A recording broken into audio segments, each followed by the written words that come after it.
নমস্কার, আপনারা দেখছেন অ্যাস্ট্রোলজার ডক্টর গৌতম শাস্ত্রীর ইউটিউব চ্যানেল। যারা চ্যানেলটাকে এখনও সাবস্ক্রাইব করেননি তাদের উদ্দেশ্যে বলব চ্যানেলটাকে সাবস্ক্রাইব করে পাশের বেল আইকনটাকে ক্লিক করে রাখুন।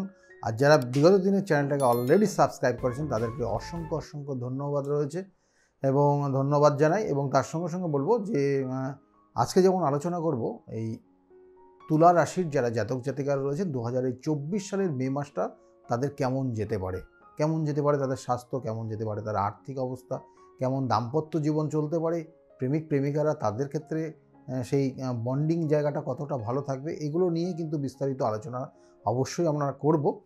তার আগে প্রথম অবস্থায় বলি যে এই স্বাস্থ্য সংক্রান্ত যে জায়গাটা রয়েছে তুলা রাশির ক্ষেত্রে শরীর স্বাস্থ্য ক্ষেত্রে মাঝে মধ্যে একটু সমস্যার ইঙ্গিত রয়েছে, কিন্তু খুব যে খারাপ জায়গা সেটা ইঙ্গিত নেই। শরীর স্বাস্থ্যের দিকে একটু নজর দিলেই পরেই আপনার বেটার জায়গা আপনি পাবেন, দেখবেন।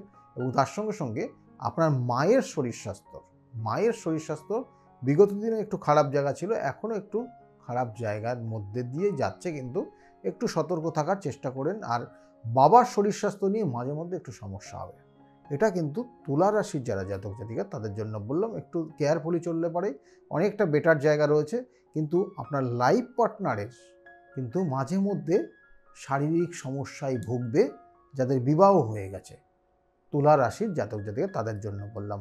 তুলা রাশির জাতক জাতিকাদের ক্ষেত্রে আর্থিক জায়গা, অর্থর ক্ষেত্রে কিন্তু বলবো, অর্থর ক্ষেত্রে আপনার কিছু অর্থ খরচ হয়ে যাবে এই মে মাসে, এবং অর্থটা খরচ হবে বেহিসাবি কিছু খরচ করে ফেলবেন, সেক্ষেত্রে একটু সতর্ক থাকবেন। এবং কোনো কোনো ক্ষেত্রে দেখবেন যে আপনার ক্ষেত্রে অর্থ জাস্ট অর্থহানির যোগ যেমন বলা হয়, সেই অর্থহানির যোগ চলছে, কিন্তু সেই কারণে দেখবেন যে অকারণে আপনার বেশ কিছু অর্থ নষ্ট করছেন, কোনো কোনো ক্ষেত্রে জমানো অর্থ পর্যন্ত, সেটাও কিন্তু আপনার এই তুলা রাশির জাতক জাতিকাদের রয়েছে। সেক্ষেত্রে অর্থ জায়গা একটু চিন্তা ভাবনা করে খরচ করার চেষ্টা করুন। আর তার সঙ্গে সঙ্গে তুলা রাশির যারা জাতক জাতিকারা রয়েছেন তাদের আরেকটা জায়গা রয়েছে, বিশেষ করে যারা কর্মের সঙ্গে যুক্ত রয়েছে, কর্মক্ষেত্রে কিন্তু খুব যে খারাপ জায়গা রয়েছে তা না। চেষ্টা করুন নিজেকে সেইভাবে রাখার জন্য এবং গুরুত্ব নিয়ে কাজগুলো করার জন্য, কারণ এখানে কোনো কোনো ক্ষেত্রে আপনার মধ্যে বলবো যে অলসতা একটা কাজ করছে, এবং তার কারণে অনেক কাজ পেন্ডিং পড়ে যাবে, এবং তার জন্য আপনি দেখবেন আপনার হায়ার অথরিটির কাছ থেকে কিছু সমস্যায় পড়তে পারেন, বা হায়ার অথরিটির সঙ্গে আন্ডারস্ট্যান্ডিংয়ের প্রবলেম তৈরি হতে পারে। সেক্ষেত্রে কিন্তু একটা জায়গা রয়েছে তুলা রাশির যারা জাতক জাতিকা, সেই জায়গাটা লক্ষ্য করে চলুন। আর যারা চাকরি করছেন না ব্যবসা করছেন যারা, তাদের ক্ষেত্রে বলবো ব্যবসার ক্ষেত্রে মে মাসে কিন্তু বেশ কিছু শুভ যোগ আসবে, এবং এই মে মাসে আপনি নতুন কোনো ব্যবসা শুরু করতে পারেন, বা আপনি যে প্রোডাক্টটা নিয়ে ব্যবসা করছেন তার সঙ্গে সঙ্গে সাপোর্টিং আর একটা প্রোডাক্টের আপনি ব্যবসা শুরু করতে পারেন, সেটা শুভ যোগ তৈরি হচ্ছে, এবং এই মে মাসে কিন্তু সেই জায়গাটা ভালো রয়েছে। চেষ্টা করুন। এবং তার সঙ্গে সঙ্গে আর একটা জিনিস বলতেই হচ্ছে যে তুলা রাশির যারা জাতক জাতিকা রয়েছেন, যারা চাকরির জন্য চেষ্টা করছেন, বা নতুন কোনো কর্মের জন্য চেষ্টা করছেন, বা ব্যবসা করার জন্য প্ল্যানিং করছেন, তুলা রাশির জাতক জাতিকাদের কিন্তু মে মাসের সেই সুযোগ রয়েছে। চেষ্টা করলে আপনি বেটার ফল অবশ্যই পাবেন, কারণ সপ্তমে অবস্থান করছে রবি, এবং সেক্ষেত্রে 15 তারিখ পর্যন্ত এই সপ্তমে রবি তুম্বস্থ ফল দেবে, এবং তার সঙ্গে সঙ্গে রাশির অধিপতি সেও কিন্তু সপ্তমে গিয়ে কানেকশান পাবে, এবং সেখানে কিন্তু 5 তারিখ পর্যন্ত বৃহস্পতি কানেক্টেড হবে, এবং তারপরে কিন্তু একটা নির্দিষ্ট সময় অর্থাৎ মাসের লাস্ট উইক এবং সেকেন্ড উইক এবং লাস্ট উইক সেখানে কিন্তু রাশির যে দ্বাদশপতি এবং রাশির সাপেক্ষে কিন্তু নবমপতি অর্থাৎ ভাগ্যপতি সেখানে কানেক্টেড হবে। সেই জন্য এই সকল জাতক জাতিকার নতুন কোনো ব্যবসায় ইনভেস্ট করে প্রচুর কিন্তু লাভবান হতে পারে, এবং নতুন কোনো প্রোডাক্টের সুযোগ আসতে পারে, যে প্রোডাক্টটা নিয়ে আগামী দিনে ব্যবসা করলে ভালো হবে। এর সঙ্গে সঙ্গে বলবো যে যারা চাকরির জন্য চেষ্টা করছেন তাদের একটা সোর্স কাজ করবে হঠাৎ করে, এবং সেই সোর্সের মাধ্যমে কিছু নতুন কোনো কর্ম পাওয়ার একটা যোগ রয়েছে তুলা রাশির জাতক জাতিকা। তুলা রাশির জাতক জাতিকাদের আর একটা জায়গা বিশেষ করে রয়েছে, যারা স্টুডেন্ট রয়েছে, স্টুডেন্টদের ক্ষেত্রে কিন্তু যথেষ্ট পড়াশোনার জায়গা ভালো রয়েছে। তারা একটু মনোযোগ দিলেই তুলা রাশির জাতক জাতিকাদের পড়াশোনার জায়গা খুব ভালো ইঙ্গিত রয়েছে, এবং তার সঙ্গে সঙ্গে তাদের হায়ার স্টাডির যোগ কিন্তু ভালো রয়েছে। তুলা রাশির জাতক জাতিকা। কারণ এই কারণেই বললাম, কারণ তাদের ভাগ্যপতি এবং তাদের ক্ষেত্রে একাদশপতি সে কানেক্টেড হচ্ছে সপ্তমে এবং মূল তুম্বস্থ হচ্ছে, এবং এর সঙ্গে সঙ্গে পঞ্চমপতি কিন্তু চতুর্থপতি পঞ্চমের কানেকশন রয়েছে। এই যে যোগটা তুলা রাশির জাতক জাতিকাদের ক্ষেত্রে নো ডাউট খুব শুভ জায়গা রয়েছে, এবং যেটা তাদের হায়ার স্টাডি এবং পড়াশোনার জায়গাকে আরও ভালো জায়গায় নিয়ে যাবে। কিন্তু আবার বলছি যে বন্ধু সঙ্গ আপনার জীবনে সমস্যা আসতে পারে, বা আপনার সন্তানের ক্ষেত্রে যে পড়াশোনা করছে স্টুডেন্টরা তাদের ক্ষেত্রে সমস্যা ইঙ্গিত রয়েছে, কিন্তু সেক্ষেত্রে সাবধানে তাদেরকে চলবেন, না হলে কিন্তু আপনার সন্তানটা অবাধ্য হয়ে যেতে পারে, এবং অবাধ্য হয়ে গেলে কিন্তু সত্যি করে আপনার বহু সমস্যা আপনাকে ফেস করতে হবে সেই সন্তানকে নিয়ে। কারণ এখানে কানেকশানগুলো একটু ডিস্টার্ব জায়গা কানেকশান হয়ে আছে, কারণ ষষ্ঠে রয়েছে, এখানে কিন্তু মঙ্গল কাজ করবে এবং মঙ্গল থাকবে, এবং সে সপ্তমপতি ষষ্ঠে, এবং তার সঙ্গে সঙ্গে রাহু যুক্ত থাকা, যে হঠাৎ করে বন্ধু সঙ্গের কারণে হঠাৎ ভুল সিদ্ধান্ত নিয়ে নেওয়া, এই জায়গাগুলো কিন্তু তৈরি হবে, যেটা ওর কেরিয়ার লাইফে কিন্তু বড় রকমের একটা দাগ ফেলে দিয়ে যেতে পারে।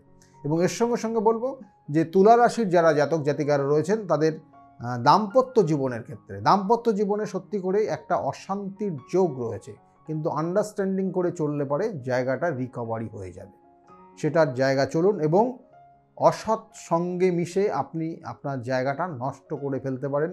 সেক্ষেত্রেও তুলা রাশির জাতক জাতিকারা সেক্ষেত্রে সাবধানে থাকবেন, না হলে আপনি অনেক কিছু হারাতে পারেন আপনার জীবনে। এই মে মাসটা খুব গুরুত্বপূর্ণ মাস তুলা রাশির জাতক জাতিকাদের বললাম। তুলা রাশির জাতক জাতিকাদের যারা প্রেমিক প্রেমিকা রয়েছেন তাদের ক্ষেত্রেও কিন্তু বলবো পঞ্চমপতি অর্থাৎ চতুর্থপতি পঞ্চমে অবস্থান করছে, এবং এই চতুর্থপতি পঞ্চমের কানেকশান এটা কিন্তু, এবং সপ্তমপতি ষষ্ঠের কানেকশান, এই দুটো কানেকশান একটা, অর্থাৎ এখানে তৃতীয় ব্যক্তি বা আপনাদের মধ্যে দেখা গেলো যে বন্ডিংটা হয়েছে, সেই বন্ডিংয়ের জায়গায় হঠাৎ করে একটু সমস্যা আসতে পারে, কিন্তু সেটা সাময়িকের জন্য, এবং সেটা রিকভারি হবে। আর দাম্পত্য জীবনে কিন্তু হঠাৎ আপনাদের ডিভোর্স পর্যন্ত হয়ে যেতে পারে ভুল বোঝাবুঝি এবং আপনি অসৎ সঙ্গে মিশে যাওয়ার কারণে।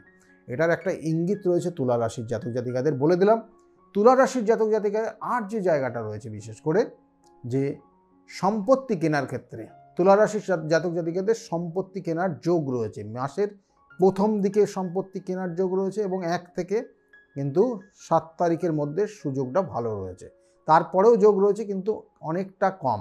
এবং এছাড়াও সন্তান নেওয়ার ক্ষেত্রে তুলা রাশির জাতক জাতিকাদের ক্ষেত্রে বলবো যে প্রথম 1 থেকে 5 তারিখ পর্যন্ত সুবর্ণ সুযোগ রয়েছে। তুলা রাশির জাতক জাতিকাদের বিবাহের ক্ষেত্রেও কিন্তু মে মাসটা শুভ যোগ রয়েছে, এবং এর সঙ্গে সঙ্গে বলবো যে নতুন কোনো জায়গায় বেড়াতে যাওয়ার ক্ষেত্রে তুলা রাশির জাতক জাতিকাদের মাসের শেষের দিকে অর্থাৎ মে মাসের 20 তারিখের পর থেকে শুভ যোগ তৈরি হবে। এটার জন্য চেষ্টা করুন, কিন্তু আমি বারবার বলে থাকি যে হয়তো আপনি চেষ্টা করেছেন, হয়তো আপনার ক্ষেত্রে ছিল কিন্তু হচ্ছে না, আপনি বারংবার চেষ্টা করছেন ব্যর্থ হচ্ছেন, বারংবার চেষ্টা করছেন ব্যর্থ হওয়ার কারণে আজকে আপনি ডিপ্রেশনে ভোগ করছেন, আপনারা কিছু ভালো লাগে না, সে বিবাহ হোক কর্ম হোক সমস্ত জায়গা থেকে আপনি বাধা পাচ্ছেন। সেক্ষেত্রে কি আপনার কোনো গুপ্ত শত্রু আপনাকে জায়গাটাকে বন্ধন করে রেখেছে? সেটা আপনার জন্মছকের কানেকশানে বলে দেবে। কোনো সময় গুপ্ত শত্রু আপনাকে এমন জায়গায় এমন সমস্যায় ফেলে দিয়েছে, সেখান থেকে হয়তো বেরোতে পারছেন না, আপনি তো জানতেন না সেই আপনার ক্ষেত্রে এতটা শত্রুতা করবে, কিন্তু হয়ে গেছে। সেগুলোর জন্য সঠিক প্রতিকার প্রতিবিধান আছে। আমি বারবার বলে থাকি আপনার জন্মছক যদি কোনো রকমের ইনঅ্যাক্টিভ কানেকশান পায় তাহলে হয়তো আপনার কাজে হতে গেলেও বাধা হয়। কোনো ক্ষেত্রে আপনার মধ্যে প্রতিভা রয়েছে, কিন্তু সেই প্রতিভা বিকশিত হতে পারছে না, আপনার পজিটিভ এনার্জিটা অন্য কেউ নিয়ে গিয়ে আপনার বন্ধুত্ব জায়গা থেকে সে কিন্তু খুব ভালো জায়গায় এস্টাবলিশড হয়ে গেছে, কিন্তু আপনি হতে পারেননি। কেন হতে পারেননি? কারণ আপনার জন্মছকের দুটো গ্রহ বা কিছু কানেকশান যেটা খুব নেগেটিভ কানেকশান করে রেখেছে, যেটা আপনাকে উন্নতির দিকে নিয়ে যেতে দিচ্ছে না। তার জন্য চাই সঠিক প্রতিকার, সঠিক প্রতিবেদন, সঠিক গাইডলাইন। আমি বারবার বলি সঠিক গাইডলাইন নিলে আপনার জীবনের যে নির্দিষ্ট দিশা রয়েছে অবশ্যই সেটা পরিপূর্ণ হবে, এবং আপনার সেই নির্দিষ্ট যে লক্ষ্য সেই লক্ষ্যে পৌঁছাতে পারবেন। যদি মনে করেন আমার সঙ্গে যোগাযোগ করবেন, তাহলে নিচের যে বুকিং নাম্বার বা অ্যাপয়েন্টমেন্ট নাম্বার বলে যে নাম্বারটা যাচ্ছে ওই নাম্বারে ফোন করে আপনি জানতে পারবেন আমি কোন চেম্বারে কখন কোন সময়ে বসি। আমার চেম্বারগুলো বিভিন্ন জায়গায় রয়েছে, আমার কাঁচরাপাড়ার থেকে শুরু করে কাঁচরাপাড়া, ব্যারাকপুর, শ্রীরামপুর, হাতিবাগান, কিন্তু কালীঘাট, তাছাড়াও কিন্তু বর্ধমানে পাবেন, আমাকে হাওড়া চেম্বারে কিন্তু বুধবার করে পাচ্ছেন। সেক্ষেত্রেও কিন্তু অবশ্যই বুকিং নাম্বারে ফোন করে নেবেন। এবং আপনারা পাবেন তারাপীঠে পাবেন, কিন্তু বহরমপুরেও পাবেন। স্কলের দিকে লক্ষ্য রাখুন, সমস্ত জায়গায় কিন্তু আপনারা পাবেন। এবং এছাড়াও কিন্তু দিল্লি, গুয়াহাটি এবং শিলিগুড়ি চেম্বারও কিন্তু রয়েছে। কোথায় কখন যাচ্ছি সব স্কলের দিকে লক্ষ্য রাখুন, আপনারা পেয়ে যাবেন। যাই হোক, এই চেম্বারগুলোতে যদি যোগাযোগ করতে হয় তাহলে অবশ্যই বুকিং নাম্বারে ফোন করে আপনার নামটা অবশ্যই নথিভুক্ত করতে হবে এবং দেখাতে পারবেন। যাই হোক, যাওয়ার আগে অবশ্যই বলবো, তুলা রাশির যারা জাতক জাতিকারা রয়েছেন তাদের জন্য সবথেকে পাওয়ারফুল একটা ক্রিয়া বলবো, সেই ক্রিয়াটা আপনি যদি করতে পারেন মে মাসটা অনেকটা ভালো ফল পাবেন। যেটা হচ্ছে আপনাকে করতে হবে প্রত্যেক কিন্তু শুক্রবার দিন, প্রত্যেক শুক্রবার করে আপনাকে করতে হবে যে পারফিউম ইউজ করতে হবে। অর্থাৎ প্রত্যেক শুক্রবার কাঁচা জামা কাপড় পরবেন এবং যতটা পারবেন লাইট কালার পোশাক বেশি পরার চেষ্টা করবেন এবং তার সঙ্গে সঙ্গে পারফিউম ইউজ করুন। দেখবেন আপনার ক্ষেত্রে অনেক পজিটিভ এনার্জি, অনেকটা বেটার জায়গা আপনি ফিল করতে পারবেন এবং মে মাসের জন্য। কিন্তু আবার বলছি, যাওয়ার আগে আপনার জন্মছক যদি কোনো রকমের ডিস্টার্ব থাকে তার প্রতিকার প্রতিবিধান অবশ্যই করিয়ে নেবেন। আজকের যে আলোচনা করলাম যদি ভালো লাগে থাকে তাহলে অবশ্যই লাইক এবং শেয়ার করতে বলবেন না। আবার দেখা হচ্ছে। সকলে খুব ভালো থাকুন। আগামী দিনগুলো প্রত্যেকের খুব ভালো যাক, এই শুভকামনা রইল। নমস্কার।